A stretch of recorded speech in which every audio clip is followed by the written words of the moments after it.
Hola caminantes, ¿cómo están? Bueno, hoy vamos a conversar sobre lo que proyectamos sobre el deseo. Venimos hablando un poco de estas cosas, vamos a darle una mirada distinta, pero lo vamos a enfocar desde este lugar. A veces pensamos, mirá la vida de reyes que se dan aquellos, o tal persona te puede tener viviendo como una reina. ¿Qué tan felices eran los reyes, las reinas, no?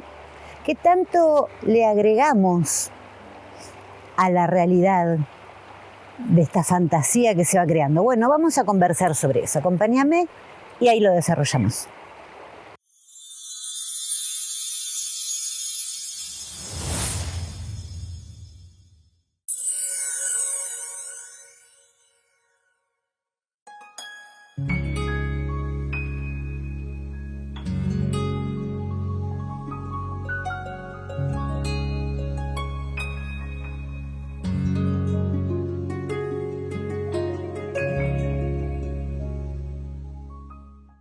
Y la historia nos cuenta un montón sobre esto, ¿no? Entonces, bueno, acá no vamos a ponernos a hacer un recorrido sobre eso, sobre la historia, pero podemos mencionar el caso de María Antonieta, o la emperatriz Sisi. ¿Qué pasaba en estas vidas y en tantas otras, no?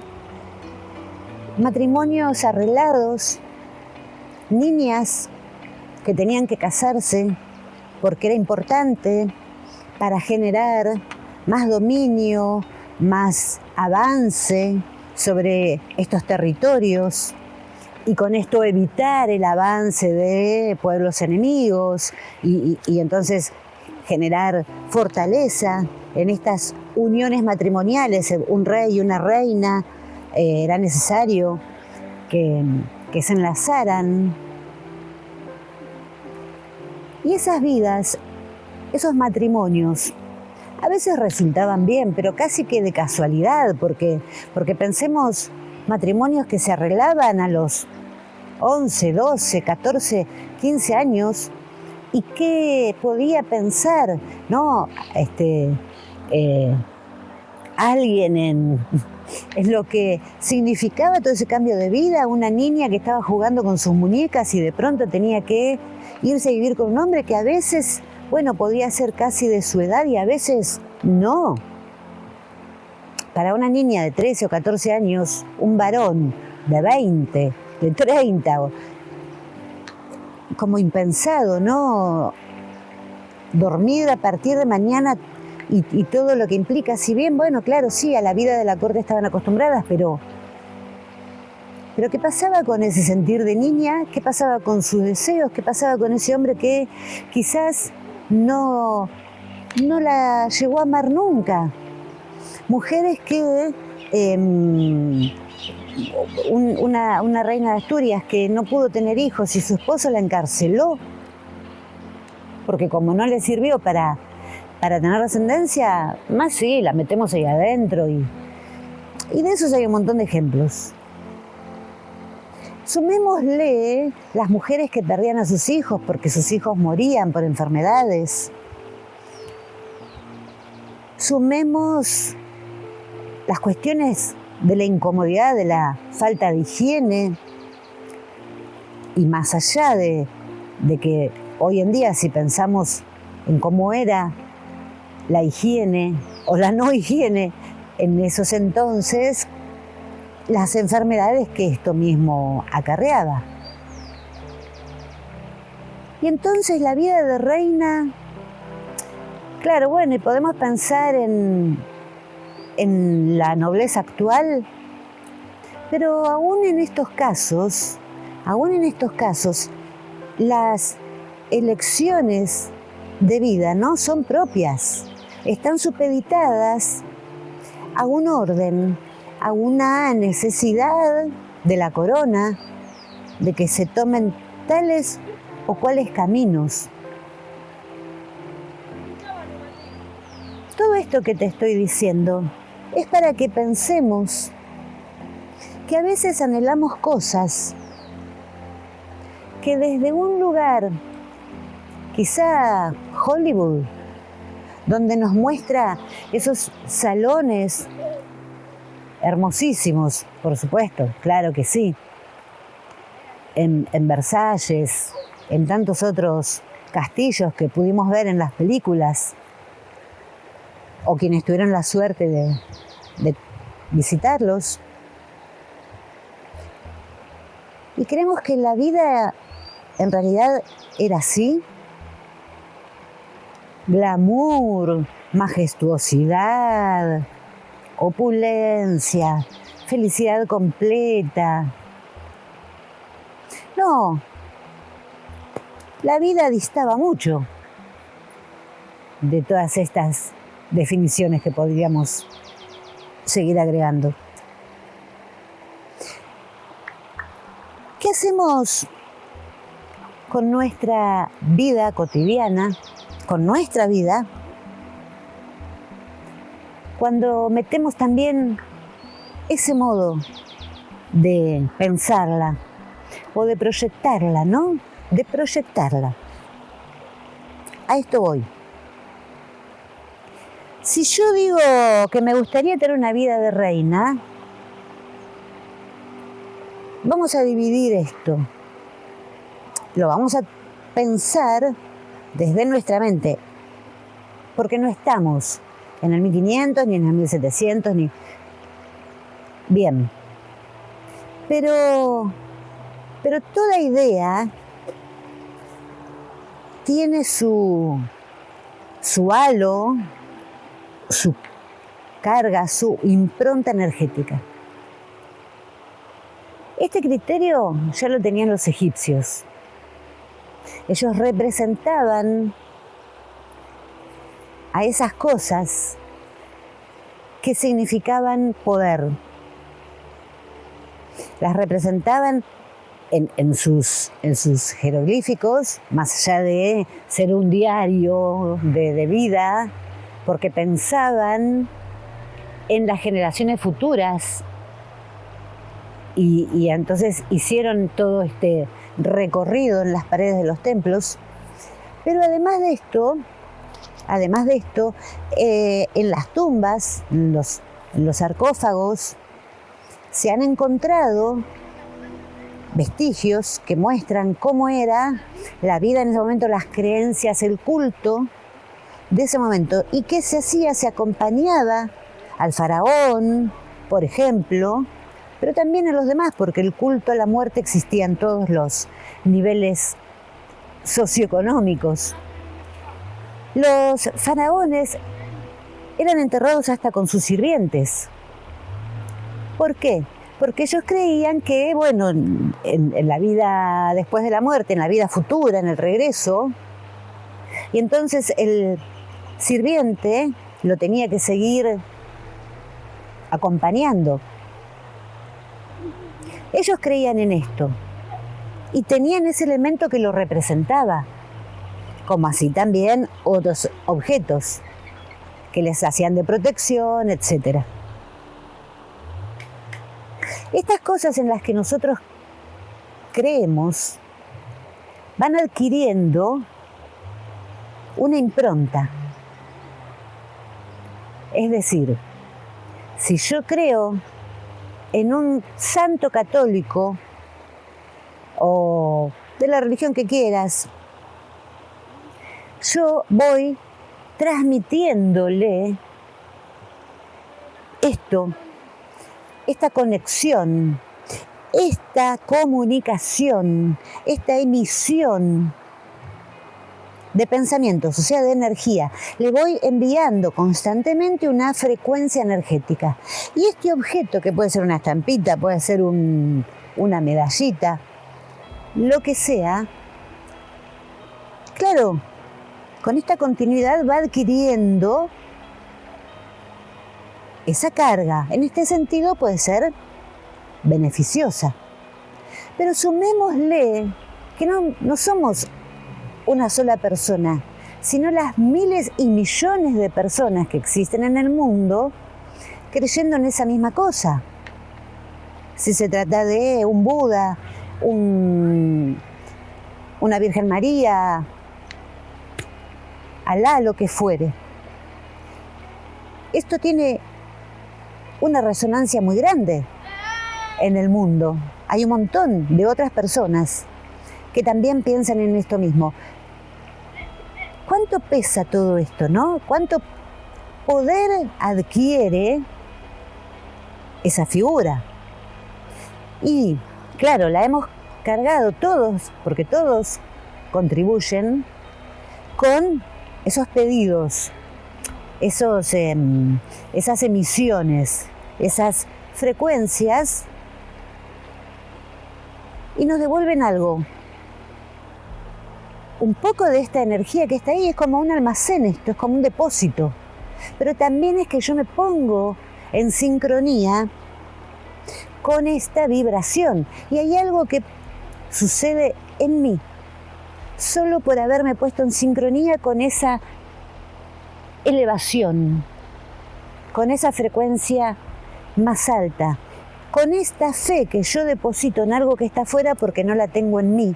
Y sin darme cuenta, genero un efecto positivo, levanto mi frecuencia, estoy creyendo.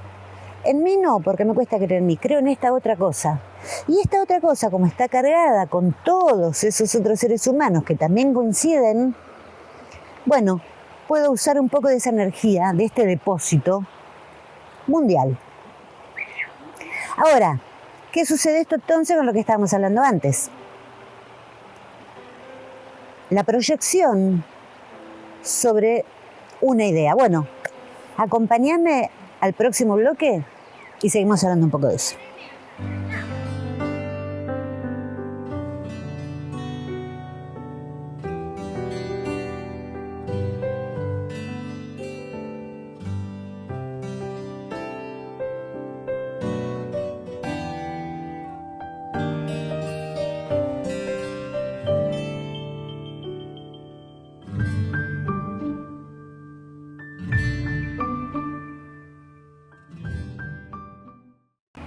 Entonces, por un lado, esto que decíamos.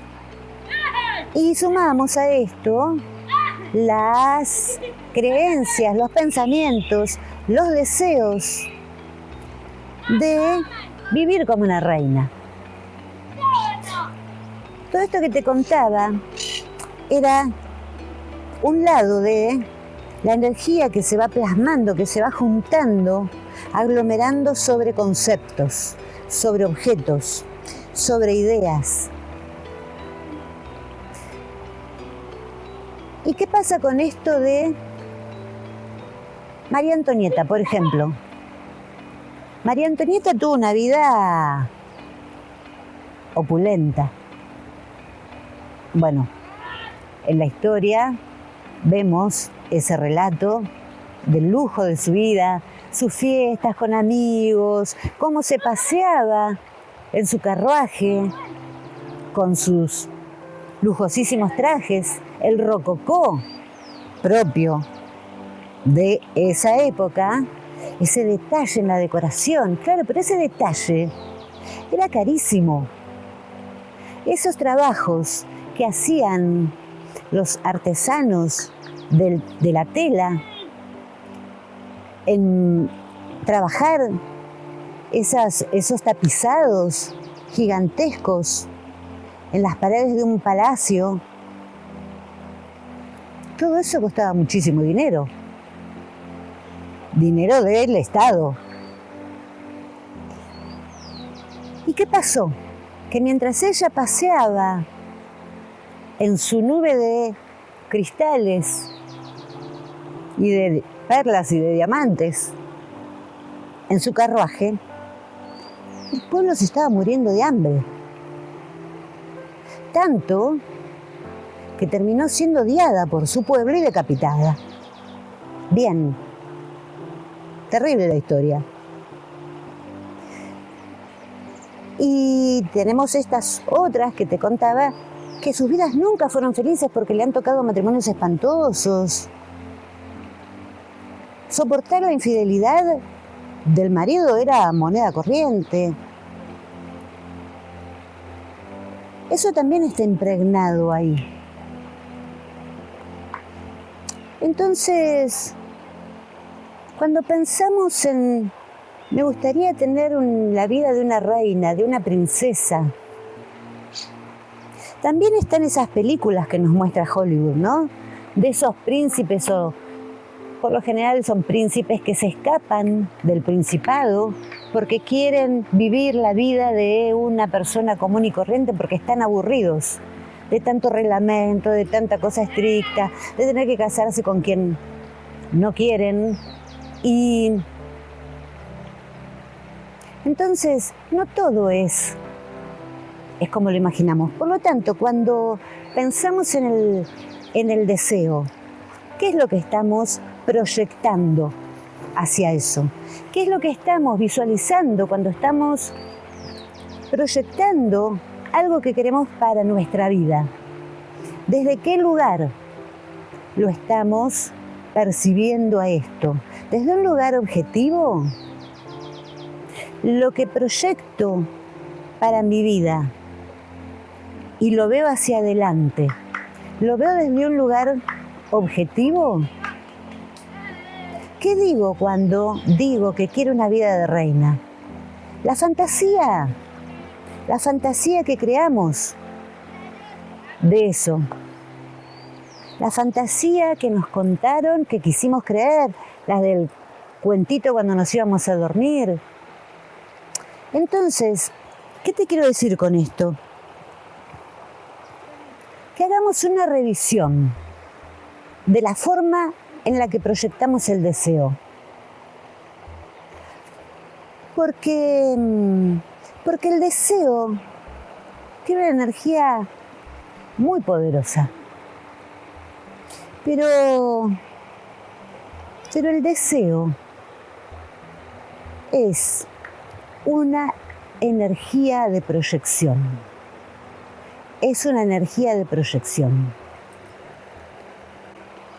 Si nosotros elegimos un compañero de vida, por ejemplo, sea varón o mujer, no importa, porque pensamos que con esa persona vamos a estar bien, nos vamos a salvar económicamente, nos va a ayudar o me va a resolver problemas. Ojo que no terminemos como las reinas de la historia real. Porque convivir con uno mismo es muy difícil, ¿no? Hay que llevarse bien con uno mismo, hay que conocerse profundamente para convivir. Convivir con otro sin ese conocimiento verdadero y profundo es muy difícil. Es muy difícil cuando uno no se conoce a sí mismo, porque este otro te puede llevar a verte en espejos de cosas que todavía no miraste, o espejos que tapaste. Y si este otro te enfrenta con esos espejos, la situación se puede terminar resultando caótica, conflictiva. Entonces, claro, es necesario conocernos. Yo, con todos mis huecos, con todos mis infiernos, con mis lados oscuros, con mis lados más luminosos, con todo lo que tengo para dar, con todo lo que me escasea. Y ahí puedo conocer al otro con esta misma sinceridad, porque si no tengo miedo de verme a mí, no voy a tener miedo de ver al otro. Pero si yo al otro lo proyecto como una fantasía, si al otro yo lo proyecto como una fantasía, mira, y hasta te digo proyecto en el sentido de proyectar un film, una película. Ponés en una pantalla una imagen que aparece ahí. Lo proyecto y miro eso.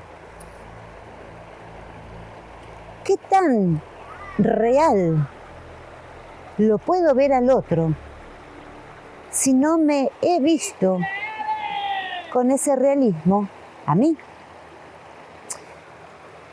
¿Qué parte del ojo está entrenada para ver eso? No está entrenada. Porque para entrenarla la tengo que haber entrenado conmigo. Porque si estuviese entrenada porque yo miro objetivamente a los demás, me tendría que haber visto alguna vez a mí objetivamente. Es inevitable eso. Entonces, si nosotros nos proyectamos hacia un deseo, proyectarlo como una energía que se lanza hacia adelante, yo tengo que ver desde dónde parto. ¿Por qué? Y porque si no, cuidado con lo que deseamos.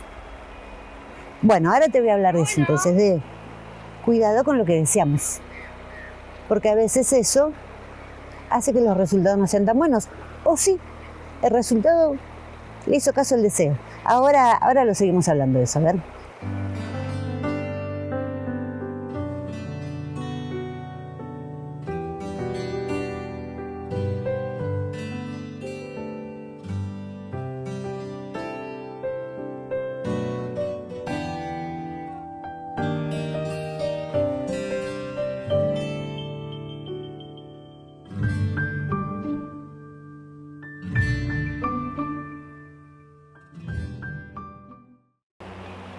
Cuidado con lo que deseamos, ¿no? Claro, porque es posible que el deseo esté como mezclado de cosas. Tenga un poco de esta fantasía pintada sobre la realidad. Y esta es la energía que le estamos poniendo a este pensamiento.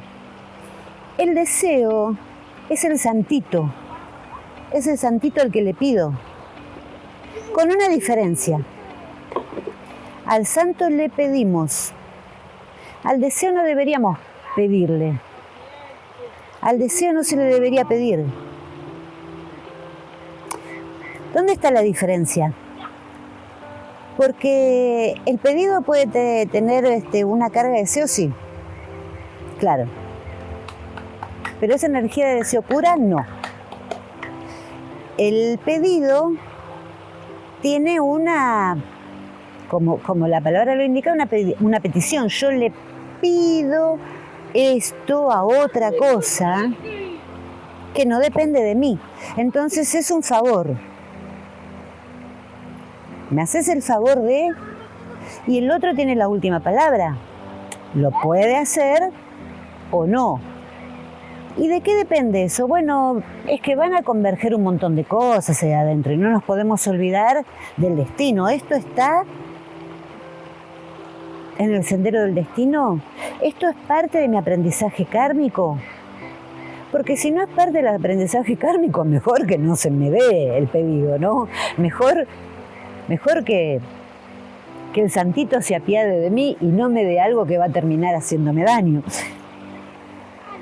Después, claro, a veces nos enojamos con esto, creemos que tenemos mala suerte y no nos estamos dando cuenta de que en realidad hay cosas que a veces no se dan y afortunadamente no se dan. Porque quizá viene otra cosa mejor o porque quizá esta cosa no me hubiera hecho bien.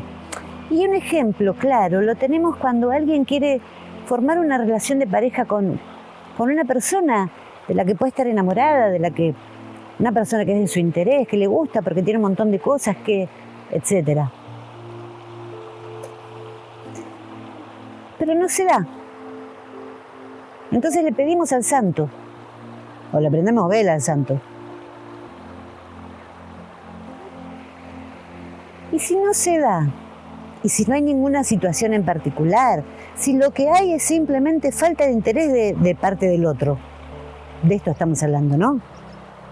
Falta de interés en el otro. En el caso de que eso se diera, que yo no entiendo cómo se daría, pero vamos a suponer de que eso se da. ¿Y en qué base se construye ese vínculo? En la de la falta de interés. Bueno, pero después con el tiempo me va a querer. Y tampoco te mereces que te tenés que sentar a esperar a ver cuándo será el día.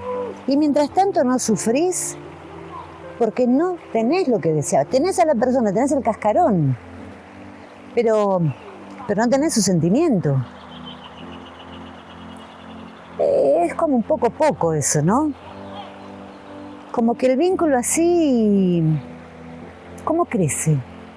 ¿Cómo crece ese vínculo? ¿Cómo crece el compromiso entre estas dos personas si hay uno que está a medias o a un 20% involucrado en el vínculo? Sí es difícil cuando las dos personas se aman. Es mucho más difícil cuando esa parte tan importante no está. Entonces, ¿qué debería tener el deseo? Decíamos energía del deseo. ¿Y qué es la energía del deseo? La energía del deseo es un impulso. Es un impulso. Un impulso que puede ser racional o irracional. Yo creo que es un poco y un poco. Tiene de los dos componentes. Es una cosa que no se piensa y es una cosa que aún pensándola, la deseas igual. Es una ansia, es una fuerza. Por eso es como un impulso, es una cosa que te empuja hacia eso. Sea lo que sea. Pero esa misma fuerza, lo es todo. Está bien, a veces podemos decir, bueno, pero yo deseo terriblemente tal cosa y tampoco se me da. De acuerdo. ¿Y por qué pasa eso? Pasa porque entre la energía del deseo, yo teniendo ese impulso, que me lo genera siempre una cosa que está afuera. Una cosa que está afuera. Puede ser la paz interior. Qué contradictorio. Pero si la deseo es porque no la tengo. Entonces está afuera. Puede ser un Lamborghini. Puede ser casarte con alguien. Lo que fuere. Esta energía del deseo que está por fuera, que no se está teniendo, encuentra en ese trayecto, en ese camino entre yo, persona deseante, y el objeto deseado, una serie de escollos. Hay suciedad. ¿Qué suciedad? Inseguridad, falta de confianza de que eso se vaya a realizar. Es hermoso pensar eso, pero no se me va a dar.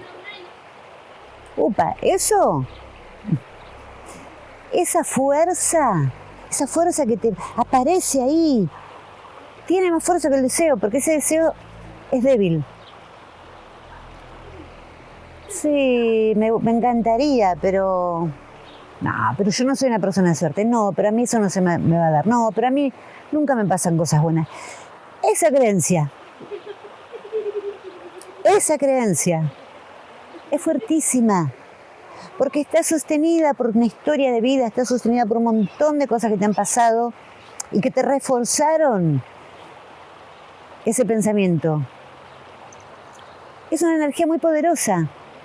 Bueno, esa energía es parte de estos escollos en el camino de la energía del deseo. Y entonces, para sacar esta energía, tenemos que analizar el deseo objetivamente. Que no sea el de la reina, que después termina teniendo una vida espantosa, como es la mayoría de los casos.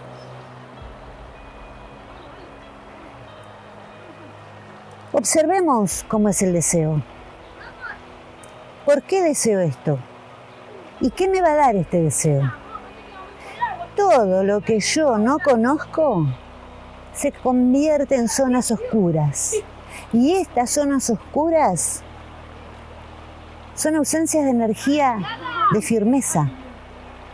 Son ausencias de energía de firmeza, o sea, son ausencias de esa fuerza que yo necesito para sentirme fuerte, para apoyarme, para agarrarme, para que sean mi sostén, para que me hagan echar raíz en esa energía del deseo.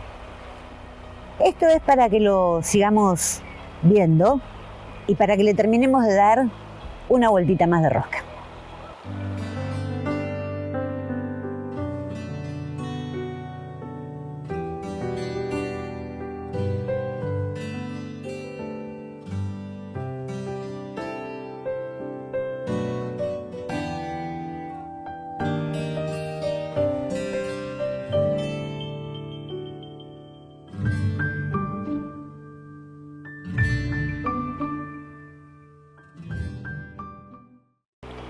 Bueno, entonces, ¿qué vuelta de rosca le tenemos que dar? Bueno, tenemos que empezar a evaluar las cosas que deseo. Las cosas que deseo. Las más chiquititas. Empecemos por ahí. Comerte un chocolate. Algo que no implique mucha cosa. Buscate un deseo sencillo, pero algo que deseas. Y empezá a observarte cómo lo pensás, cómo lo vivís al deseo. Porque cuando uno desea algo, piensa cosas.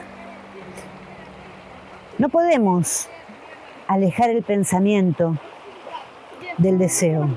Claro, y el pensamiento es esto que te decía antes, es el que nos habla, nos dice cosas, nos mete cosas en la cabeza y nos llena de inseguridades. Bueno, tenemos que revisar eso. Empezá a pensar en algún deseo que tengas simple y ver cómo lo manejás a ese deseo.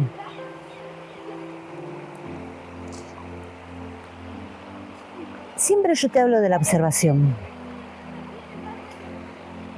Y te hablo de la observación porque es la llave maestra para todo cambio. Mira, yo lo he comprobado miles de veces que cuando una persona se observa, evoluciona mucho más rápido, crece interiormente mucho más rápido, se saca de encima cosas mucho más rápido.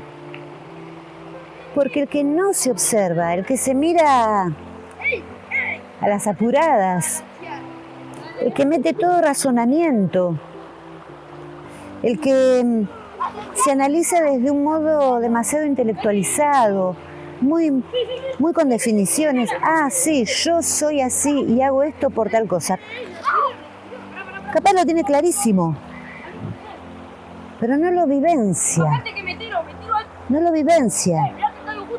Y le vuelve y le sigue pasando, y le sigue pasando, y le sigue pasando.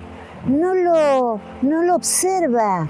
Ya está, ya lo tengo definido, pero no me pongo todos los días a mirar ese detalle. Eso no sale, eso no se limpia. Se limpia cuando nos hacemos conscientes, de esta situación. Se limpia cuando yo lo empiezo a detectar. Está acá, está ahí, está en aquella otra cosa. Ahí el deseo puede empezar a emerger como deseo. ¿Por qué? Porque si yo puedo empezar a ver que sobre esto que estoy deseando, le estoy poniendo miedo, inseguridad, voy por el camino contrario, voy al revés de lo que quiero desear, claro, todo eso es lo que me está jugando en contra. Bueno, es necesaria, es muy necesaria. Entonces, la observación.